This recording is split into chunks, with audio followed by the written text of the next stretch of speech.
दोस्तों नमस्कार। जिस तरीके से बिहार का चुनाव हुआ है, अगर देश में इसी तरीके से चुनाव होते रहे तो क्या विपक्ष भारतीय जनता पार्टी से जीत पाएगा?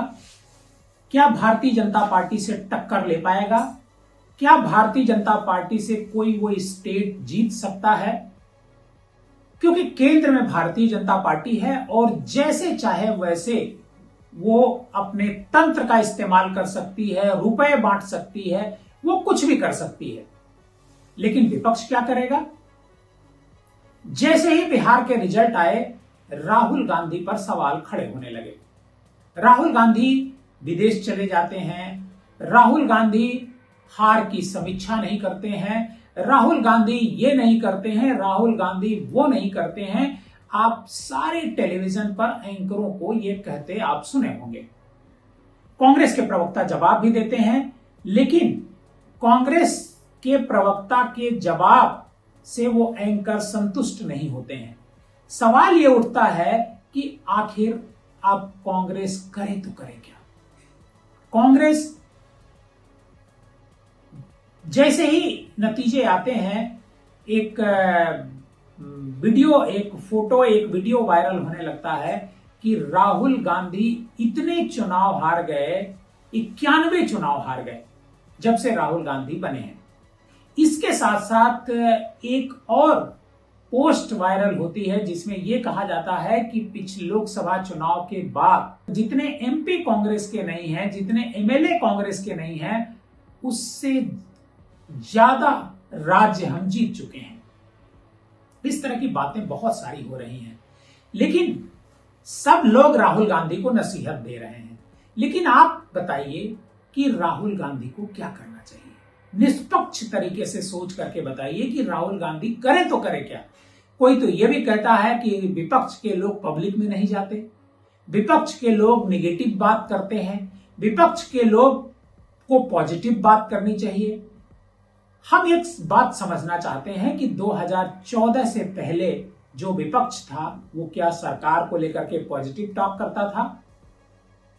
क्या नरेंद्र मोदी 9/11 का जब घटना हुई थी तो प्रेस कॉन्फ्रेंस नहीं किए थे और प्रेस कॉन्फ्रेंस में सवाल नहीं पूछे थे मनमोहन सिंह सरकार से? क्या जब डॉलर गिर रहा था, रुपया गिर रहा था, डॉलर आसमान छू रहा था, तो प्रधानमंत्री नरेंद्र मोदी उस समय गुजरात के मुख्यमंत्री थे, उन्होंने सवाल नहीं किया था मनमोहन सिंह से? उन्होंने इसे पीएम की प्रतिष्ठा के साथ जोड़ दिया था। लेकिन जानते हैं कि आज और तब और अब में क्या फर्क है? सबसे बड़ा फर्क यह है कि आज विपक्ष के साथ मीडिया नहीं है। 2014 से पहले विपक्ष के साथ मीडिया था। विपक्ष जो भी सवाल उठाता था उस पर मीडिया जाकर के नेताओं से उनके घरों में घुस करके सवाल पूछता था, उनके मुंह के सामने माइक लगा देता था। लेकिन आज मीडिया विपक्ष से सवाल पूछता है। सवाल पूछना भी चाहिए, क्योंकि जैसे ही एसआईआर की बात हुई, बिहार में एसआईआर शुरू होता है और राहुल गांधी वोट अधिकार यात्रा पर निकल जाते हैं, वोट चोर गद्दी छोड़ का नारा लेते हुए। जब वहां से लौटते हैं उसके बाद वो विदेश चले जाते हैं। उनका कोई काम रहा होगा, विदेश गए होंगे। लेकिन जैसे ही वो विदेश जाते हैं, मीडिया उन पर भी सवाल खड़े करने लगता है। बिहार में कैंपेन में थोड़ी सी देरी हुई राहुल गांधी की तरफ से, वो देरी नहीं होनी चाहिए, लेकिन मीडिया राहुल गांधी से सवाल पूछने लगा। मीडिया लगातार इंडिया जो गठबंधन वहां पर है, महागठबंधन बना था, उस महागठबंधन में विघटन के सवाल खड़े करता रहा।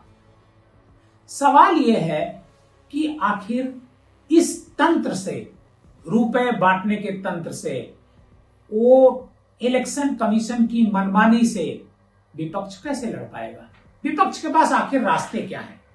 बहुत सारे लोगों ने यह कहा कि विपक्ष कोर्ट जा सकता है, सुप्रीम कोर्ट में जाकर के अपनी बात रख सकता है।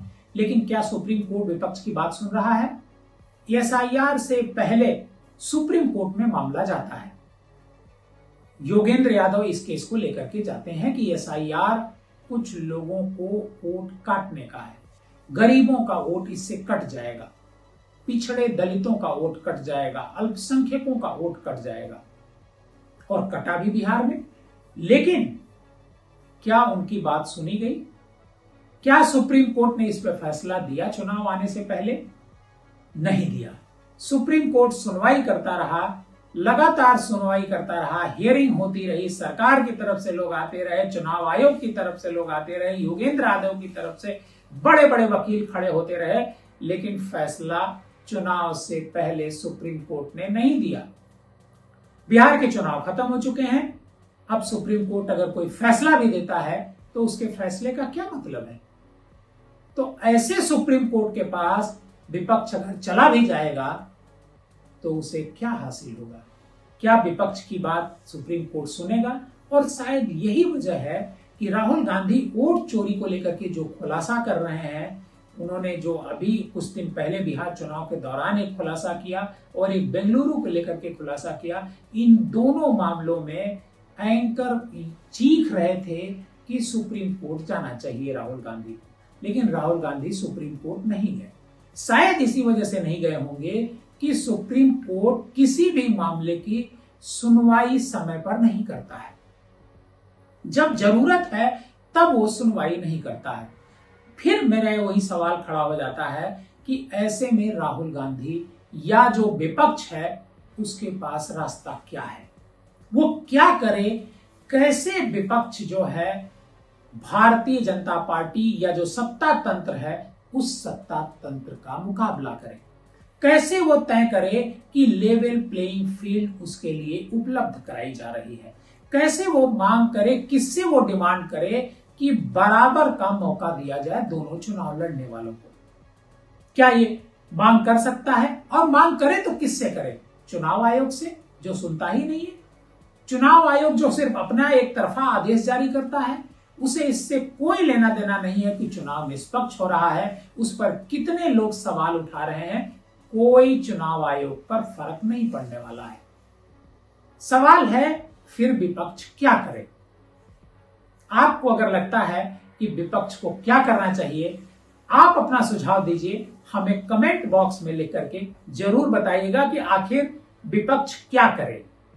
अगर आप पहली बार हमारे इस प्रोग्राम को देख रहे हैं तो हमारे इस चैनल को सब्सक्राइब कीजिएगा और इस स्टोरी को ज्यादा से ज्यादा लोगों को शेयर कीजिएगा।